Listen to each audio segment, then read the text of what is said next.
Hi అండి, అందరికీ నమస్కారం. వెల్కమ్ టు ఈ అమ్మ చేతి వంట. ఈరోజు రెసిపీ ఏంటంటే వెజ్ ఫ్రైడ్ రైస్ అండి.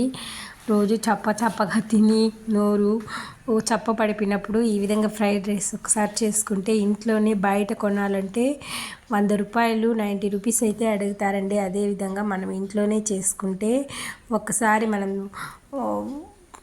సామాన్లు తెచ్చి పెట్టుకుంటే మనం 1-2 మంత్స్ అయితే యూస్ చేసుకోవచ్చు. ఎంతో టేస్టీ అయిన చిన్నపిల్లలు, పెద్దవాళ్ళు టేస్టీగా తినే ఈ వెజ్ ఫ్రైడ్ రైస్ అయితే ఎలా చేసుకోవాలో, కూరగాయలకు ఏమీ లేనప్పుడు ఇంట్లో ఉన్న వాటితోనే వెజ్తో ఫ్రైడ్ రైస్ అయితే ఎలా చేసుకోవాలో ఈ వీడియోలో తెలుసుకుంటామండి. నేనైతే ఇక్కడ ఒక కప్పు నిండా అయితే గోస్ అయితే చిన్న ముక్కలుగా అయితే కట్ చేసి పెట్టుకున్నాను. మనం వీలుంటే బీన్సు, క్యారెట్, క్యాప్సికమ్ అయితే కూడా వేసుకోవచ్చు.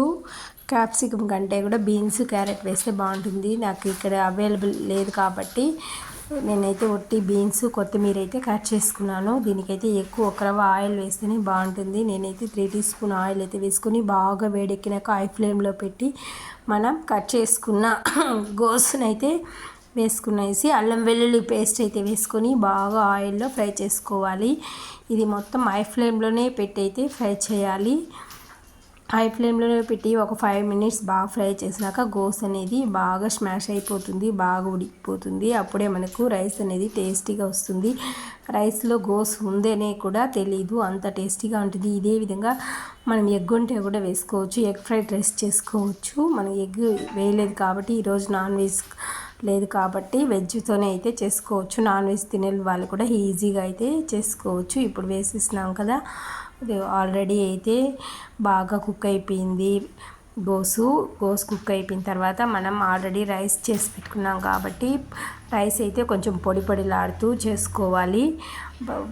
మనం తీసి పెట్టుకున్న రైస్ అయితే ఇందులోనే వేసేసి ఇప్పుడు దీంట్లో black pepper 1/2 teaspoon, white pepper 1/2 teaspoon కంటే కొంచెంగానే వేసుకోవాలి. కారపొడి అయితే తగినంత వేసుకొని, సాల్ట్ తగినంత వేసుకొని, నేను ఇందులో అయితే టేస్టింగ్ సాల్ట్ కూడా అయితే కొంచెం యూస్ చేసినాను. మనం వేస్తే టేస్ట్ అనేది చాలా అంటే చాలా బాగుంటుంది. అసలు ఫ్రైడ్ రైస్లో షాప్లో ఈ టేస్ట్ రావడానికి కారణం అయితే ఈ టేస్టింగ్ సాల్టే. ఇది ఎక్కువ అయితే వేసుకోకూడదు, ఒక చిటికెడంత అయితే వేసుకున్నాను. కారపొడి అయితే ఒక 1/2 టీ స్పూన్ కంటే తక్కువగానే వేసుకున్నాను.